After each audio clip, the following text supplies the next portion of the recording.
Welcome to our center's first virtual cooking program. We are thrilled to have New Delhi's Chef Ranjan Dey with us. He's going to show us how to make a chicken curry, and he has a cocktail recipe for you too.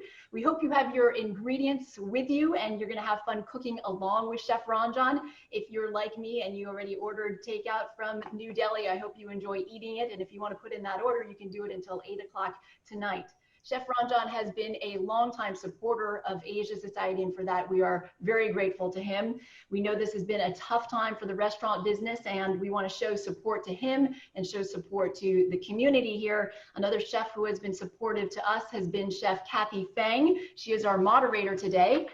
We have seen her, you may have seen her on the Food Network, the TV show Chopped, where she was champion, and she runs Fang, which is down the street on Howard Street. And she also, with her father, runs the House of Nanking, which is another San Franciscan institution. So we're so pleased and grateful to Kathy for being here too.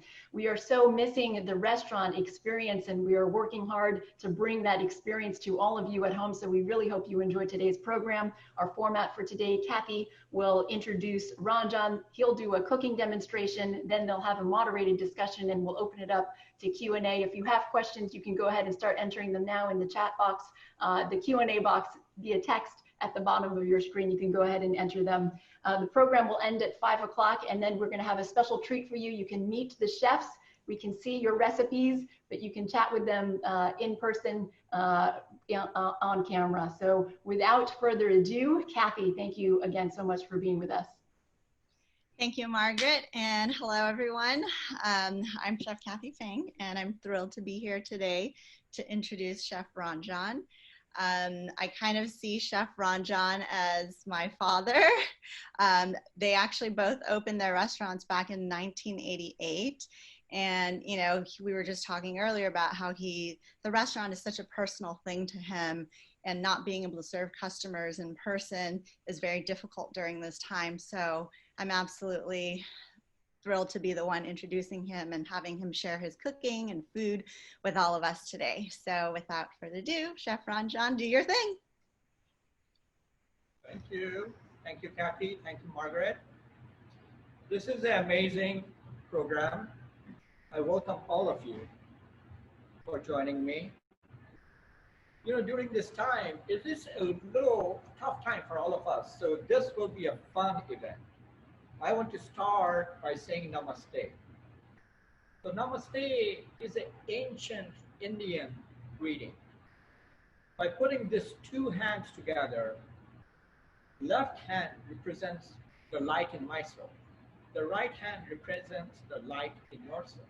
By putting together, I'm recognizing that we coexist, and we can coexist in harmony, peace, and by making room for each other. So namaste and welcome to my cooking show. So we'll start by doing the Nimbu Pani. I hope all of you have the ingredients. So I am going to take the ingredients, show it to you. There is lemon and lime juice right here. We have some sliced lemon, some sliced lime for garnish, some ice, rose water, and then I have some sugar. So I'm going to add the sugar to this nice jar. And add, it's so easy, you know, add the lemon and lime juice, and a few drops of rose water. I made a hole on the top, so it's easy for me to pour. Just mix it up a little, and then I have a little fizzy water and some still water, half and half. And that's how easy it is. Still water.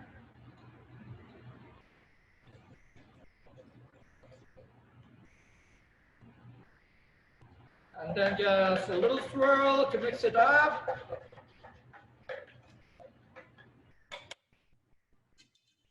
Looks beautiful. So I'm going to pour myself some. So while I am doing this, I can enjoy this. Garnish with a slice of lime, slice of lemon. I'm ready. So let's start.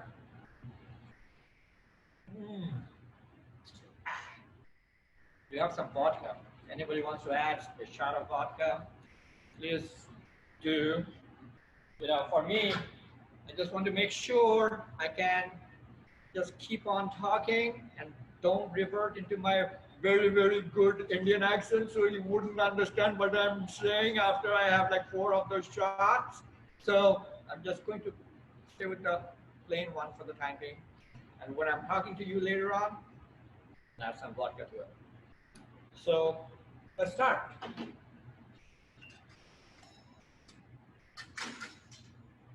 All right, I'm going to bring in all the ingredients for this chicken curry.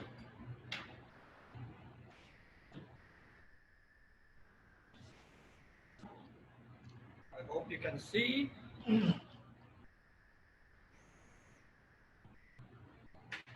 All right.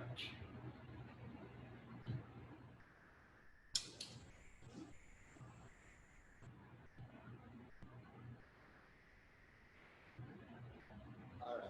You know, curry. What is a curry? A lot of people will ask, what is a curry?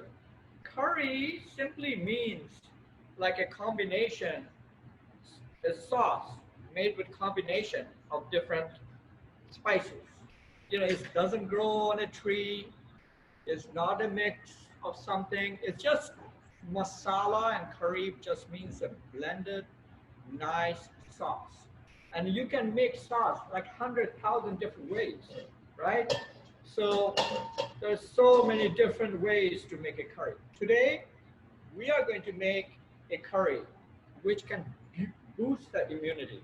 So I created this dish for the health workers. You know, I work with Feed Your Hospitals, and the first, I wanted to create something really, really nice. So as I'm talking, I've heated some oil here. I'm going to add chopped onions to it. Chopped onions.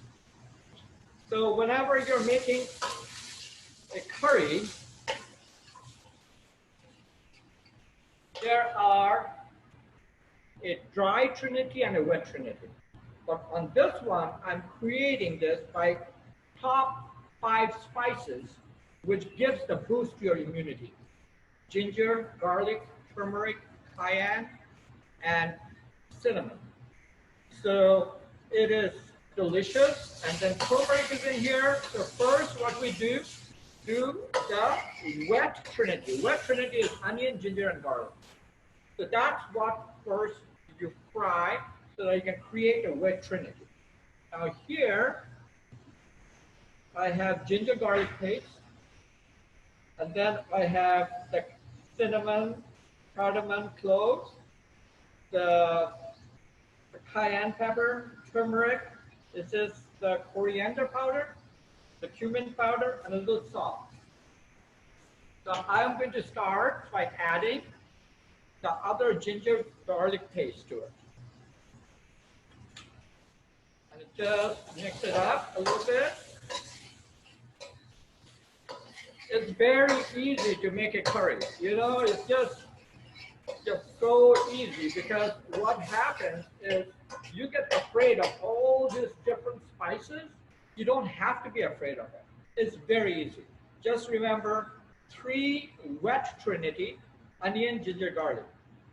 Like 1 part onion, like 3 parts onion, 1 part ginger, 1 part garlic. And then when it comes to the dry Trinity, it is turmeric, coriander powder, and cumin powder.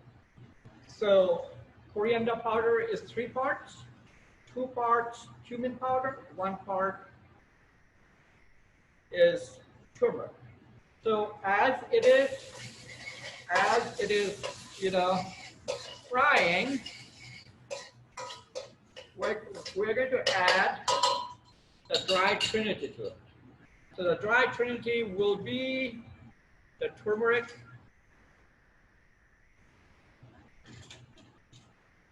the ginger, this is the cumin powder,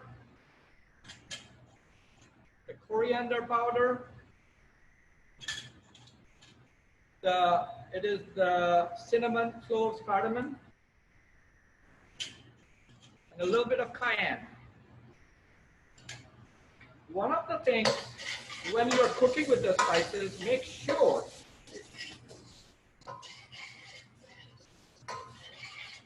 you have a little moisture in it. Otherwise, it can easily burn. So that is where the chopped tomatoes come in. So you add the little chopped tomatoes in it, to give it a little body.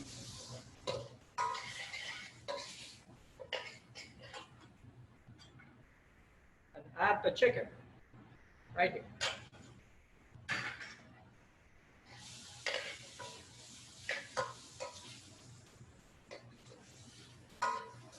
So far,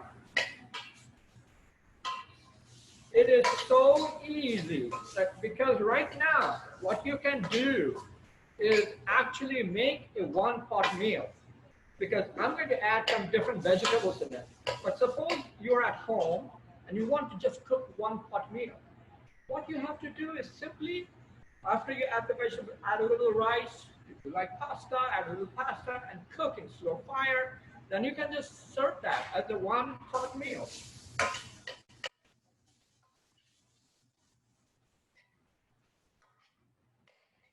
I'm going to add the carrots.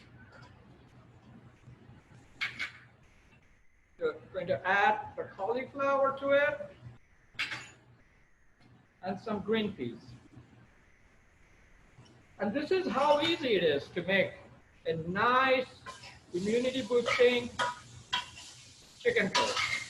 Like it can't get any easier, you know, so it is important like what you are cooking, because if I am going back into, for example, 700 BC and talking to you about one of the things which happened in pre-Vedic time, one of the important, most important message is you are what you put in your body.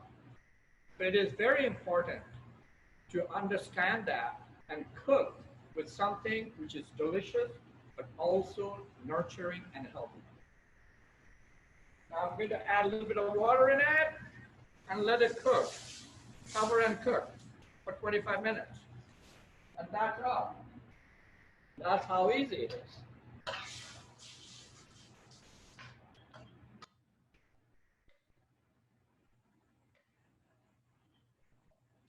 Yeah, it looks delicious, doesn't it?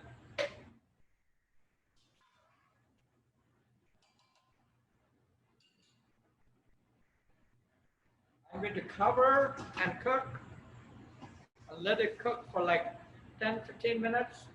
Put these things away so that I can answer a few questions. I'm going to end it by some chopped cilantro. I'm going to keep it here, put everything else in the back.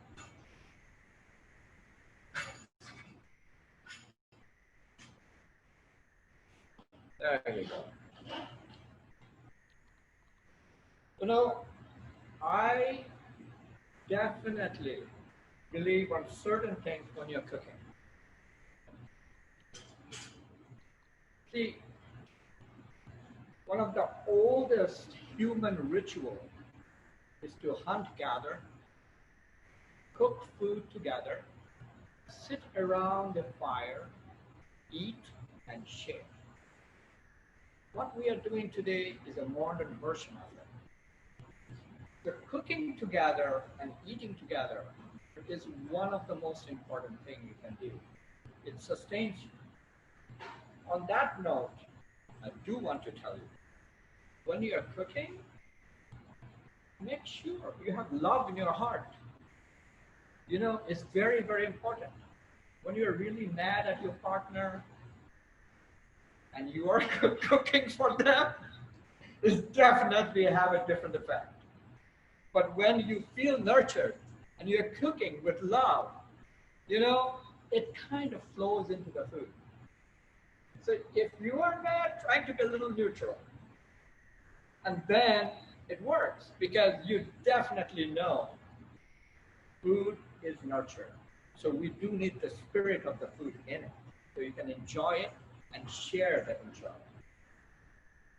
So let me look inside and see how it is going. Look, it's coming out really good. Everything is looking beautiful. I'm going to cover and cook. And, you know, this is a moment I want to take and say that when in life you are like in the middle of something like this, like COVID, what do? You have no idea what is happening. None of us is prepared for something like this. You know, we never didn't teach this in the business school. It all happened 100 years back during the Spanish flu, and now it is happening in 100 years. What do? My most important thing in my mind, which I shared during my 30th anniversary, when everybody asked me, what keeps you going? What is the secret behind everything? I had to think about it because I had the speech made up. It was all really good. Like, you don't want to hear my speech? Like, no, we want to hear what makes you tick. What keeps you going? So I had to think about it.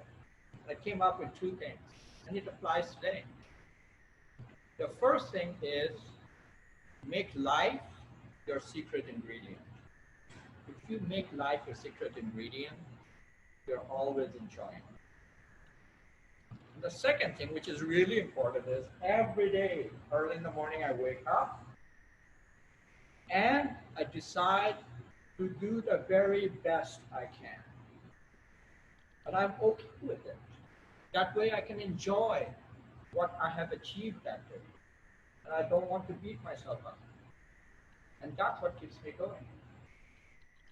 So I'm going to check this again. This is a beautiful, like, you know, vessel, because look, it's really nice. You can see everything.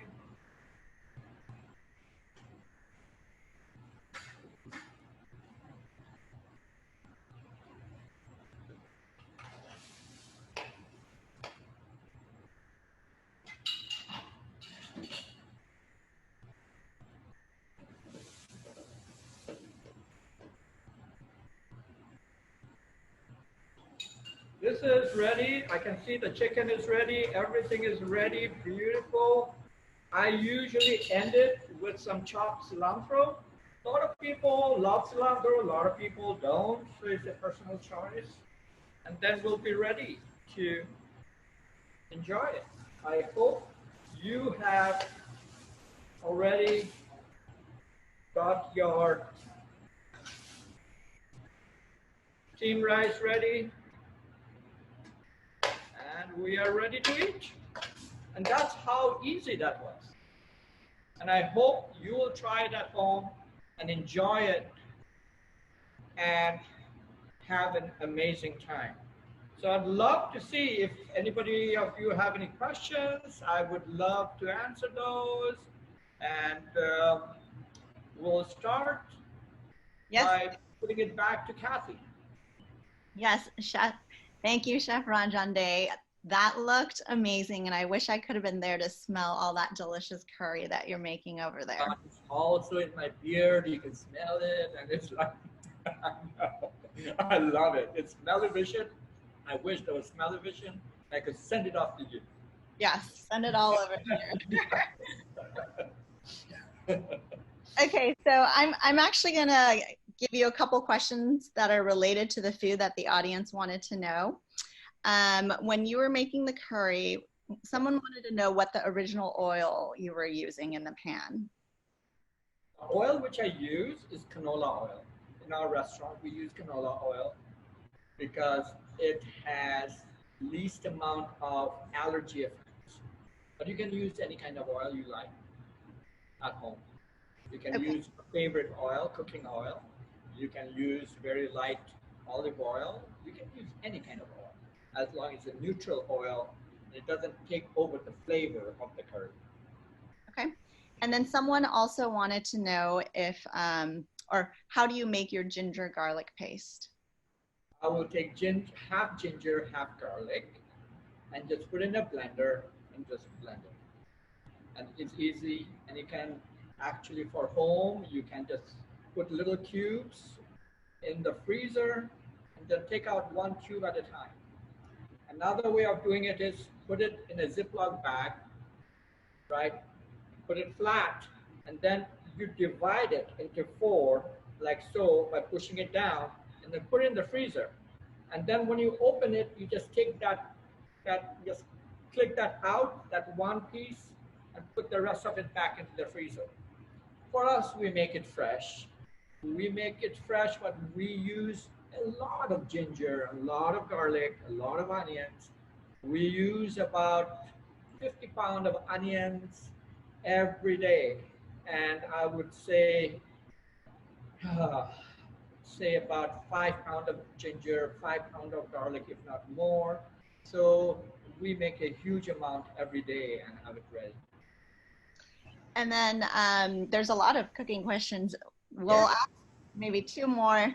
One of them was, do you grind your cumin seeds into a powder? Yes, there are several ways we do it. I'm going to cover this so that it can stay nice, or I can keep it open so everybody can see it. I'll just keep it open. Okay, so see, ginger has many personas. By itself, cumin has many personas. So by itself, it is flowery. You know, if you take cumin and just smell it, it's a little floral. Now you take that cumin seed and you put it in the oil to flavor the oil. It will become nutty in flavor. You take the same cumin seed on a dry pan and you roast it and you grind it. It will give you an earthy flavor.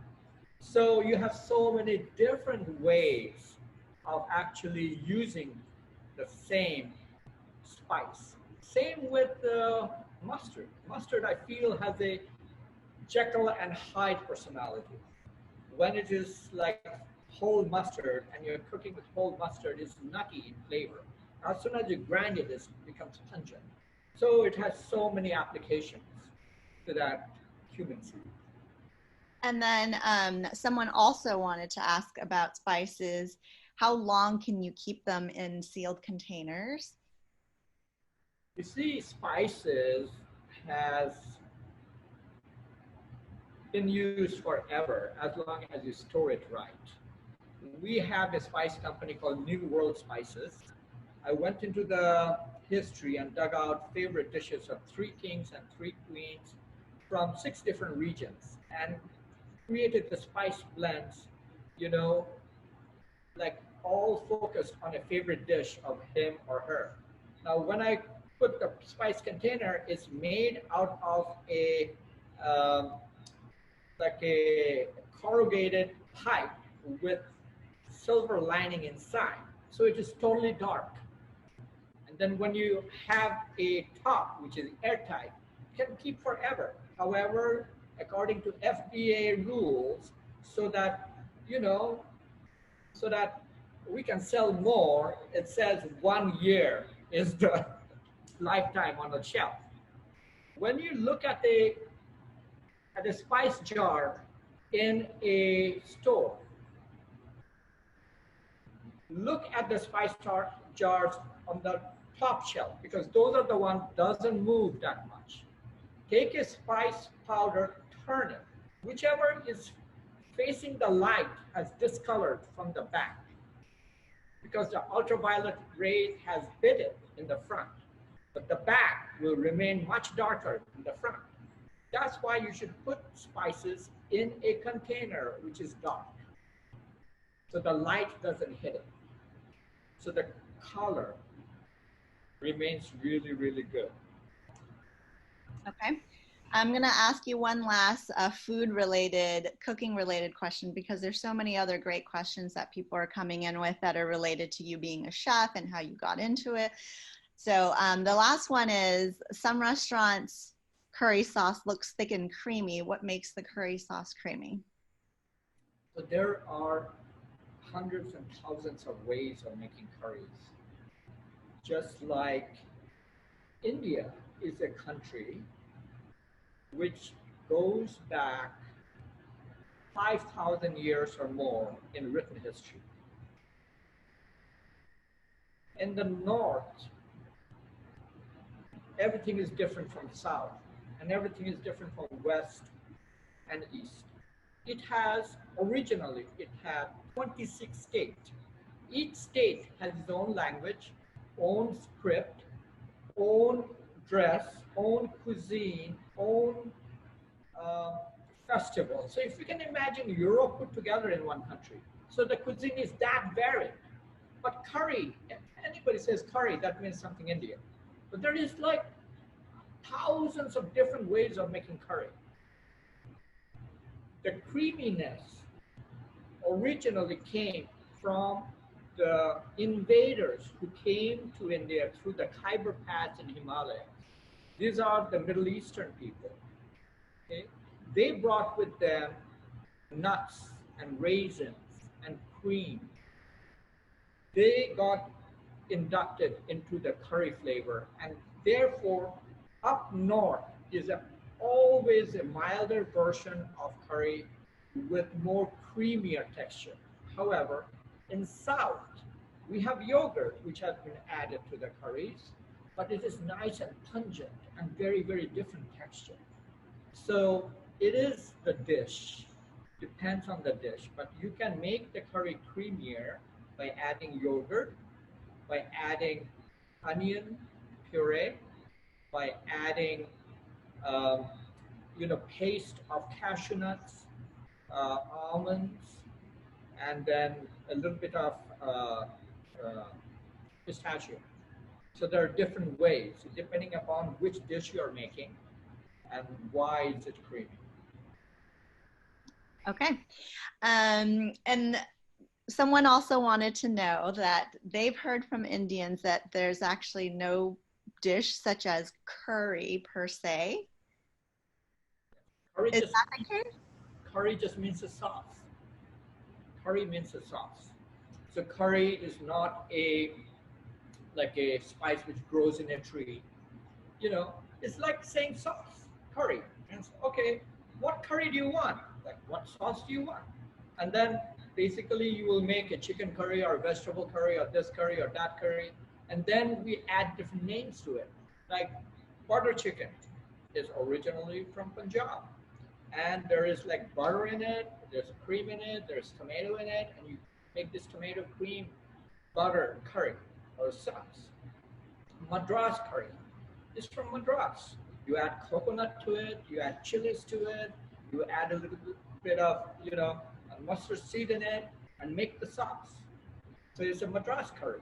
So always the curry becomes something which you add at the end, which means the sauce. Great. So now we want to learn a little bit more about you, Chef Ranjan. Please tell us, how did you get into food? What motivated you to become a chef? Oh, how much time do you have? I started when I was 14 in Calcutta.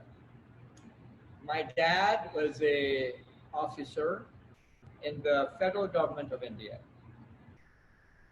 I didn't think my mom is going to betray me and tell my dad, because she knew I used to smoke.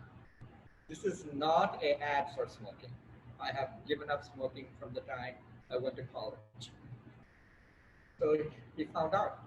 He said, Babu is my pet name. In India, everybody has a pet name. Nobody in India, close family, know me as a Ranjan. Everybody knows me as a Babu. The Babu, come! I knew I was in trouble.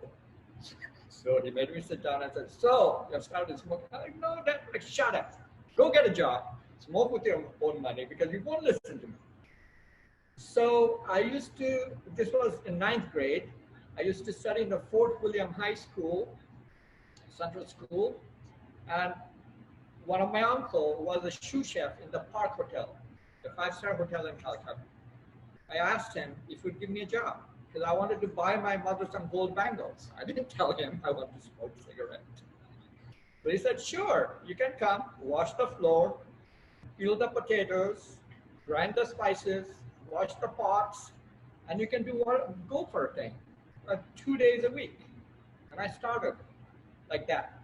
And after high school, I went into hotel management, catering technology, and applied nutrition. It is a very intense course.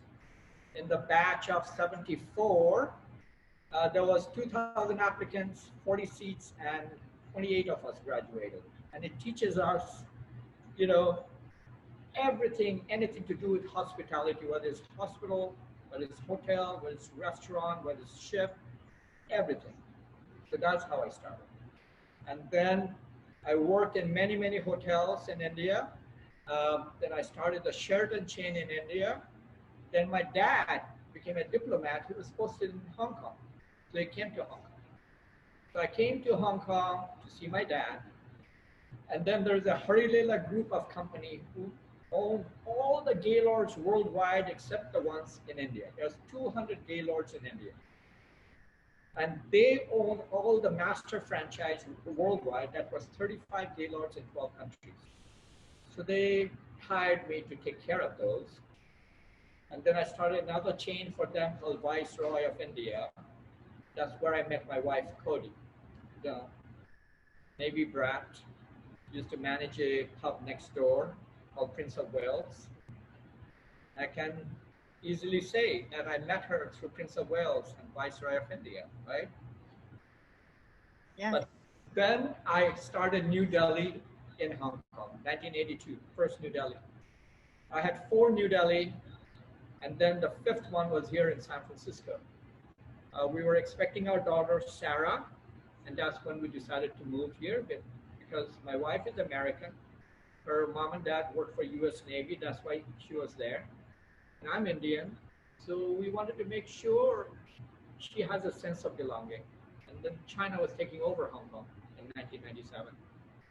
So I started this restaurant in 1988, and in about 4 years, I sold all my interest in Hong Kong and Bangkok. And here I am doing a Zoom cooking show. I'm telling you all about it. And then somebody also wants to know what your absolutely favorite Indian meal is. Is it, you know, maybe a fond food memory you had when you were a child that you still treasure? My food memory? Like yeah. Just one of your favorite food memory, maybe something that you ate as a child that, you know, has stayed with you forever, maybe something that you don't get here anymore. It could be something your grandmother used to make you or something you had from a street vendor. Food memory is such a beautiful and important thing for me. You know, Kathy, being a chef, that food memory transports you on a ride.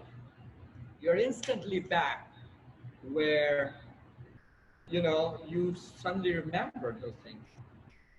My most, you know, important and very, very delicious, heartwarming food memory is what my grandmother used to feed for me. In India, when you are a senior, and especially if you become a widow, you wear white all the time in those days. And then you stop eating any non-veg items. And you only use, the food is cooked separately in the kitchen for the senior.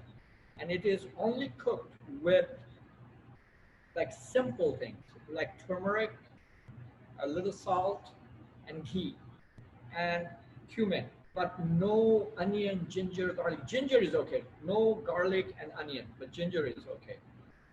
Because these are not hot spices. These are calming, cool spices.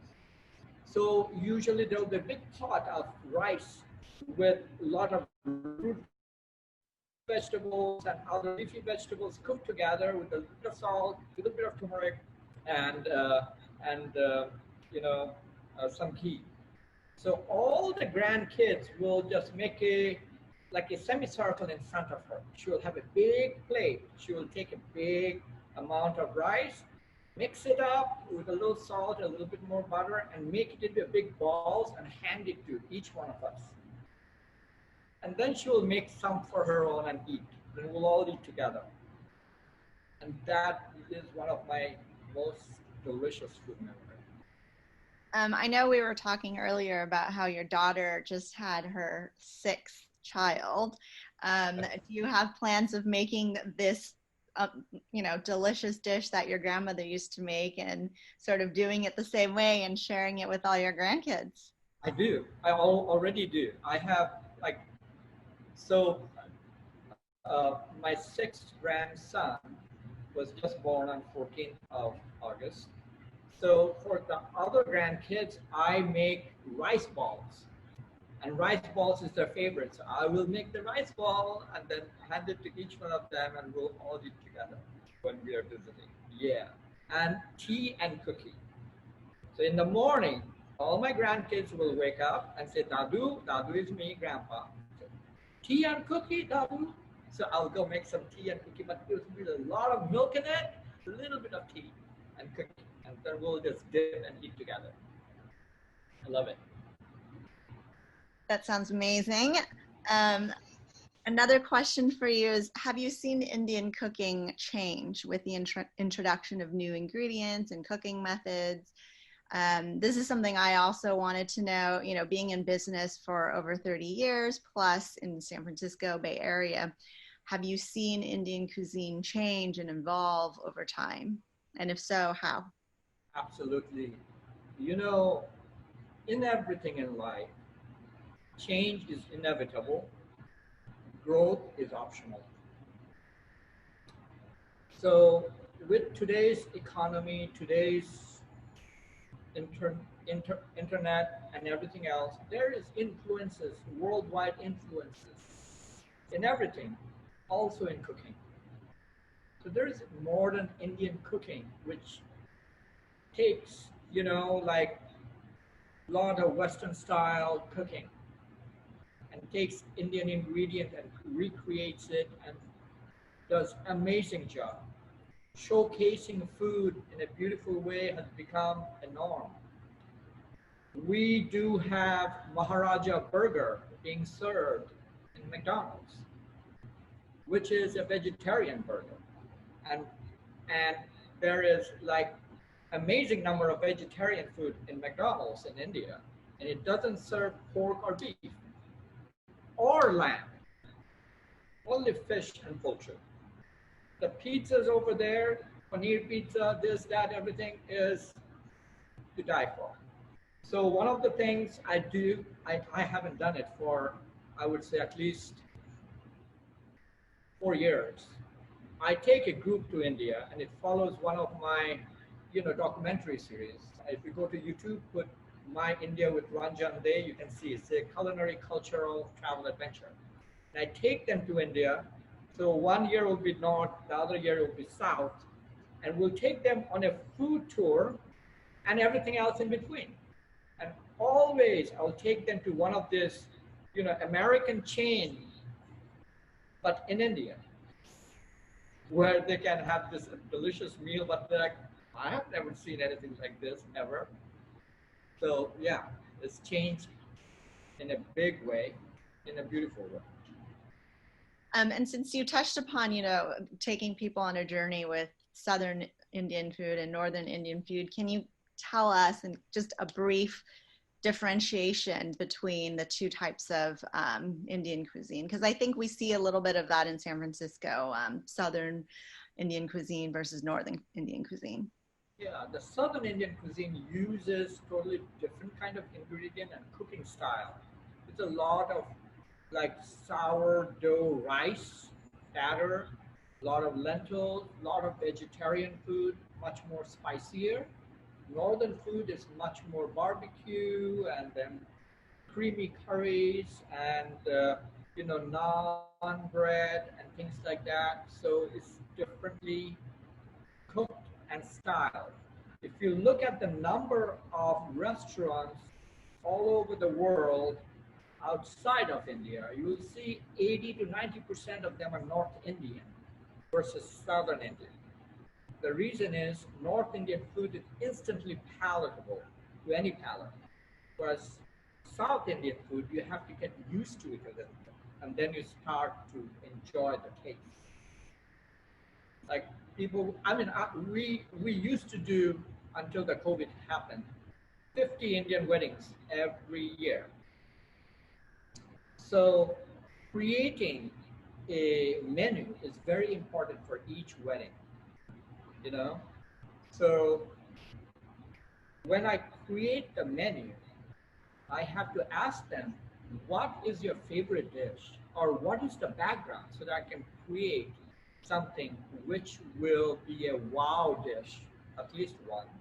Then we can have many other dishes.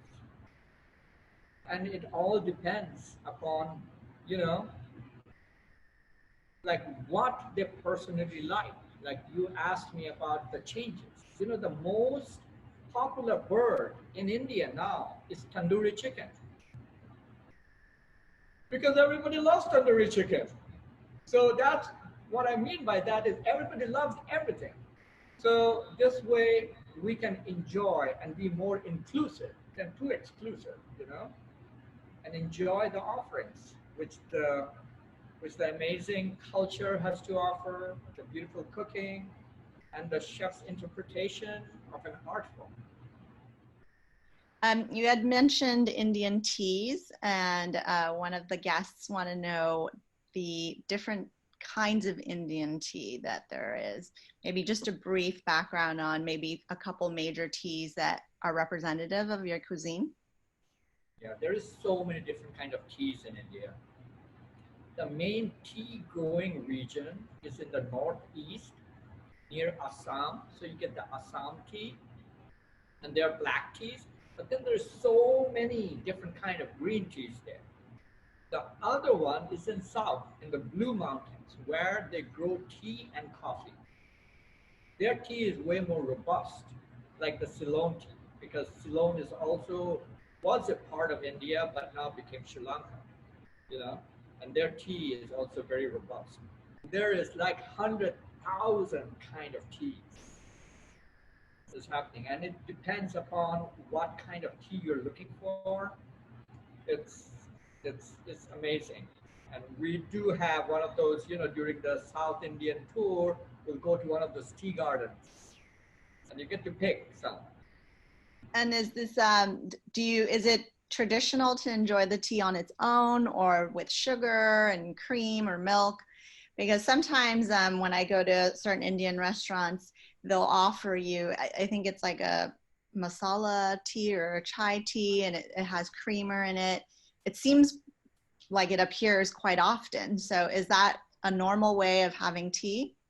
That's the main popular way of having tea, chai. Chai basically means you black tea and you cook it along, let it boil with a little bit of cardamom, cinnamon, cloves, and a little bit of ginger if it is during the winter season. And then you add milk at the very end and sugar. The way we do it in New Delhi restaurant, we don't add the sugar, but we do everything else because people are, you know, in tune with how much sugar they're putting in their body. Yeah. And a lot of people are asking tea without milk, you know. So we do keep a few other varieties, but that is the most popular way. Anytime is a chai time in India. You go anywhere, they're going to offer you tea. And then, like if you go to 10 different places, you're going to be offered 10 different teas. So then they tell you, cutting, bring me a cutting. Cutting means they will bring it in a small little jar, and cutting is half. So you can have 2 sips and make everybody happy because, you know, a host is offering you tea and saying no is not good, you know, it's not proper etiquette. So you say yes and take 1 sip and you're good. And it keeps me going all day long. And I don't do cutting, I do big ones. And then someone also wanted to know if you are still helping and working with children in the Tenderloin and in India. They said they were very impressed with the work that you've been doing with them. Maybe you can share a little bit about that. Yes, our organization is called Compassionate Chefs Cafe. New Delhi restaurant transforms into a Compassionate Chefs Cafe during many times during the year. And every single cent raised goes to help the kids across the street in Tenderloin after school program and connect them with kids in Gandhi Ashram in Ahmedabad to become global citizens, just like you and me. Every 7 years, we have a endeavor to bring 17 kids and 7 chaperones from India to meet the kids over here. And it is a 3 or 4 year effort because these kids are from the slums in India. They don't even have birth certificate. So we have a lot of volunteers. First, we have a center over there called Heart Center, capital H-E, and then capital A-R-T, it's an art center with a heart. So all the kids, 3,000 kids can come and express themselves in different ways through the art form they like. Then we put together a dance drama with Mahatma Gandhi's, like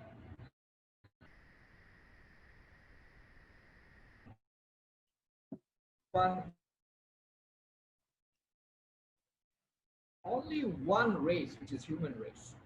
And we can overcome anything and everything in a non-violent way. It was a 90-minute dance drama. There was about 300 kids who applied. We chose 21 kids, and out of the 21, 17 gets to come here. But it was such a struggle, I will tell you. There was this two very, very conservative family. They won't allow their daughters to do this at all because they said, none of our problem. We are going to get you married by the time you're 16 or 17. These are kids between 12 and 14. But we brought some other kids who came on this tour before, and later on they said yes. So then they learned this dance drama, go perform in the slums in 11 different cities in India. And so it is not about coming here, it's always about telling a story. It is about a message. And then when that happens, they come here and we take over Zeller Bakal or the Mexican Heritage Center and they perform. And they go to the Tenderloin After School program, we have programs, and then they all come here and we have meals together and we have fun. That's wonderful. Gosh, there's so many great questions. I'm going to probably ask you two more before we are going to have to end it. So let's pick two more here. What is the most sought after dish that you prepare at your restaurant? What's the most popular dish at New Delhi? One of the most popular dish in New Delhi is called Bengali Kosha Manchu. It's a lamb dish cooked with mustard oil and potatoes. I'm Bengali. So that is something you don't usually get in most of the Indian restaurants, but it is a very popular dish in India, and so it is here. And then the other popular dish is, you know, um, spicy tamarind eggplant, which is to die for. Amazing. And then lastly, how do you get inspiration for the dishes that you serve at your restaurant? Do you have to travel back to India often, or do you get inspiration from restaurants in the Bay Area? Inspiration for me can come from anywhere. It could be a billboard. It could be a dish I am eating at Fang's. It could be a dish somebody cooked for me. And then I just have to let my imagination, like hold on to and create an idea. I have the way I create is very, very, everybody has different ways of creating, and not, I mean, and you don't create the same way all the time either. And, you know, it will trigger certain ideas to put together and create a dish. And that's how it comes about. You do need the base of understanding how to create texture, how the spices will work, how the presentation will work, and then everything works together. Okay, so I wanted to ask you something that I think everybody has been, thinking about lately with COVID. How has your restaurant and how have you personally been dealing with the pandemic thus far? And how can we all help small businesses such as yours during these really difficult times? It is one of the hardest things which has happened to us. My core staff of 6 has been with me for 26 years. And I want to take care of them. So I am. The way it is working in the kitchen is I'll bring in 3 of my staff in the kitchen. I'll bring them in for 2 days, and then alternate with another person for 2 days, and then another person for 2 days. And front of the house, I do the same thing with the other 3 people, 2 days, 2 days, 2 days. Right now, I'm rediscovering.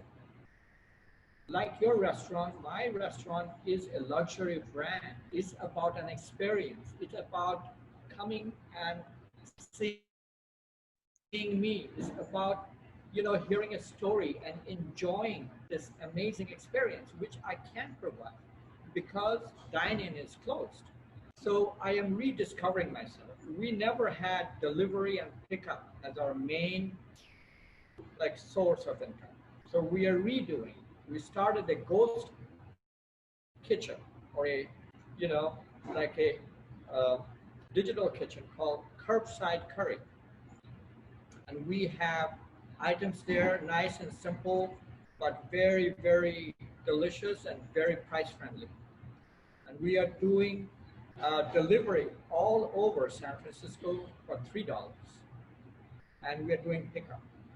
And then we have New Delhi restaurant menu also for pickup and delivery for $3, but it has all our specialties and things like that. But it is way more limited menu. A love for everybody to support us and spread the word and give us a chance so we can become sustainable. We are the oldest Indian restaurant in the city of San Francisco. We are a legacy business. The city of San Francisco recognized us as a business which makes what is the soul of San Francisco. This time is a crazy time for us, and we need all the help we can get. So thank you for bringing that question up. And when did you, when shelter in place was put into order, when did you decide to open up? Did you do it right after? Did it take you some time to gear up? It took us a little time. We closed the restaurant 16th of March. We started Curbside Curry. Cody, my wife, came up with that name. It's amazing, Curbside Curry. And we started that beginning of May. Beginning of May. It took us a little time because I didn't want to just do the first thing which came to mind. For me, doing it really well is important, and making sure everything works together is important. Oh. So that's why it took a little time. And also, when we open up the restaurant for dine-in, I am going to wait for at least 3 weeks before I open up, simply because in the very beginning, there's going to be a second wave of COVID, and I don't want to put my staff in that jeopardy. Yeah. I want to learn from all the mistakes and all the change of laws and everything, which will come in place for 3 weeks, and then I will open it up. This 3 weeks won't really make that big of a difference, but when it comes to life and death, it may. So I want to take precaution for my core staff. Absolutely. Yes, we have to take care of each other. Yes. And can you tell us where Curbside curry is available, what cities, so some of our audience can know that. That curry is available for pickup for the whole Bay Area. Curbside curry for delivery is available for San Francisco, all over San Francisco. Is this through like a delivery app then, like Caviar or DoorDash or something separate? Do they go to your website? It is our own, so we do our own delivery. Oh, wow, okay. And it's under curbsidecurry.com. Okay. And Good. we are fortunate, we have been able to do piggyback on Postmates for all the deliveries. So it's working out for us. Okay. That's great. I mean, obviously I'm rooting for you. I'm rooting for all these small businesses such as yours and ours, because like you said, you know, our businesses, these restaurants, it's a historical piece within San Francisco. It's what makes San Francisco so unique and so special. And these are very difficult times for these restaurants, and not a lot of us may be around after the pandemic is over. That's the scary thing. And we're all just trying to figure things out. So I'm happy to hear that things are going well. You guys are able to come up with ways to survive. I truly believe every disaster has a seed of opportunity. So we are trying our best to rediscover ourselves, reposition, and come out stronger on the other side. We need the community's help to make it work. You know, without that, we are nobody, because we serve the community. And that's why this is the time we need their help. And I think we can do it together. You know, there was a Business Insider story. It said 85% of all independent restaurants are going to be gone. Yep. We don't want to be one of them. And we are here to stay. Good. Good, because I want to come in. I want to come in when this is all over and indoor dining is allowed. I'm gonna request the rice balls, and I'm gonna bring my kids. One day before. Let me know one day before. I can do that. Thank you. Thank you, Chef Ranjan, for sharing all this time with us. I'm gonna send it over to Margaret now to give some closing remarks. Thank you. That was terrific, Chef Ranjan and Chef Kathy. We could feel the food experience through the screen. We really miss you guys. Thank you very much. Can't wait till you guys are open again. To everyone in the audience, please support our local restaurants. You can order takeout right now from New Delhi. I did it. You guys were very efficient. You were early with your delivery.